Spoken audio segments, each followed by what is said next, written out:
And the big news is that I'm diving deep into FPV. Wow, that was extremely lucky. I find it to be extremely difficult to control this drone. This is only the beginning. I promise you that I will try to get better and get those really cool cinematic shots with an FPV drone.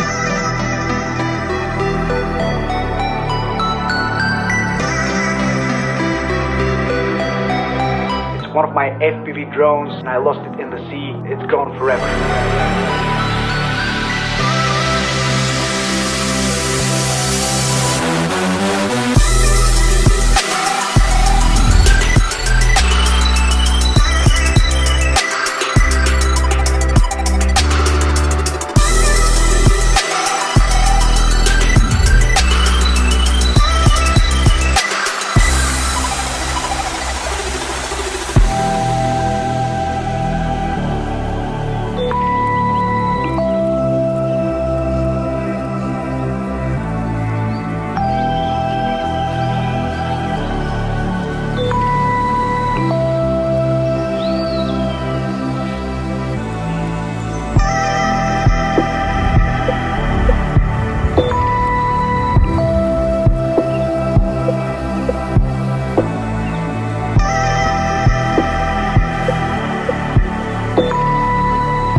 Wow, I really can't believe a full year has passed already.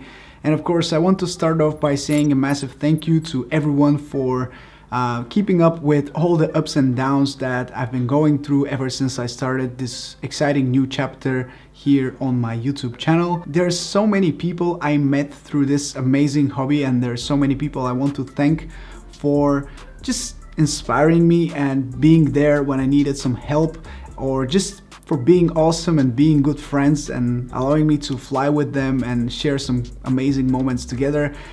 FPV is really what reignited my passion for flying. Don't get me wrong, camera drones are amazing, but nothing can be compared to the rush of adrenaline when you fly your FPV drone and you get the shot. You get the shot that you wanted to get. It's just an amazing feeling, and I hope I managed to transfer that feeling to you from the intro of today's video. In 2020, FPV was definitely the #1 thing that pushed me to start living a little bit more, to start looking for those exciting things that are happening around me, to start chasing those opportunities that otherwise I would never go for. There are a few things that I want to discuss before I let you go, because I know I will get asked about these things, so it's better to answer before I get asked.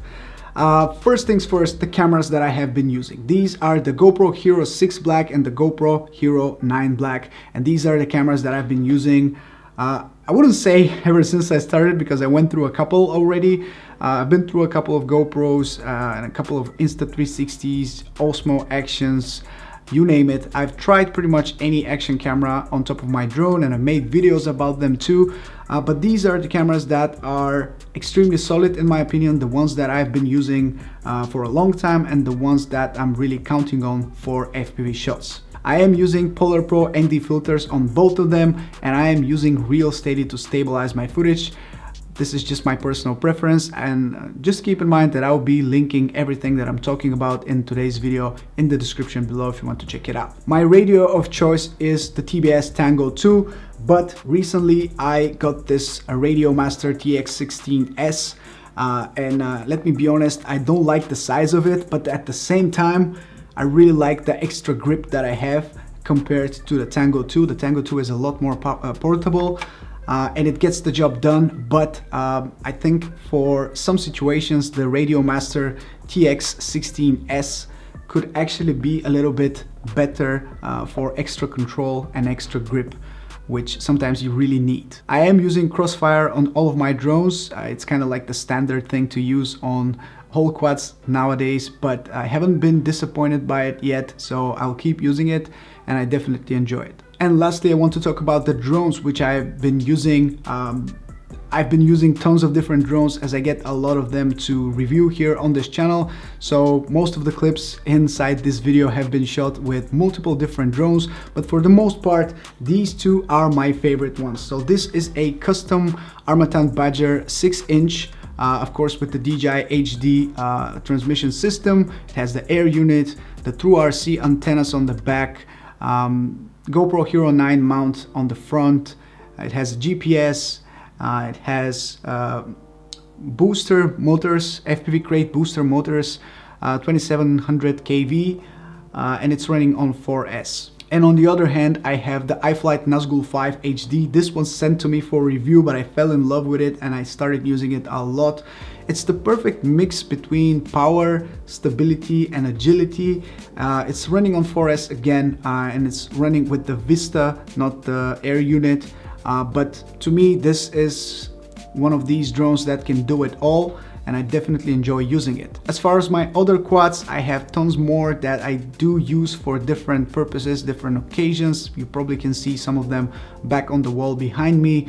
But if you're interested to know more about all the gear that I have, let me know in the comment section below, and I can make a video to show you every drone that I have and for what I use them. It might be interesting for you. And in that case, I will make that video. Just let me know in the comments below. So what's next? Of course, I have a lot of things that I know I can improve, and there are so many things that I want to focus on in the future. There are so many aspects that I know I can do better, and I'm excited for the future. I have a lot of big plans, which for now I don't want to reveal, but keep an eye on this channel if you want to follow my progress, if you want to know what's going on with my FPV journey. I would love to have you on board and share the footage that I have with you guys. And once again, I want to thank you for your support ever since I started FPV. It has been blowing me away, all the positivity, all the support. It has been really motivating for me to keep pushing, keep growing, and share that progress with you guys. So thank you so much for watching today's video. It's a project that I've been working on for a very long time, and it's a very big passion of mine to showcase these best moments of my journey. I hope you enjoyed it. If you did, you know what to do. Drop a like, subscribe for more, and I'll see you very soon. Bye-bye. They ain't never seen nothing like this before. Lit the room when I came through the front door. Ask me if I stress overcome, what for? Train in the trees, please pardon my sycamore. Touch burning sands, cross lands, and stormy shore seasons in the year, yeah. Ain't no challenge for champions and chain no fear. Yep, the champ is here.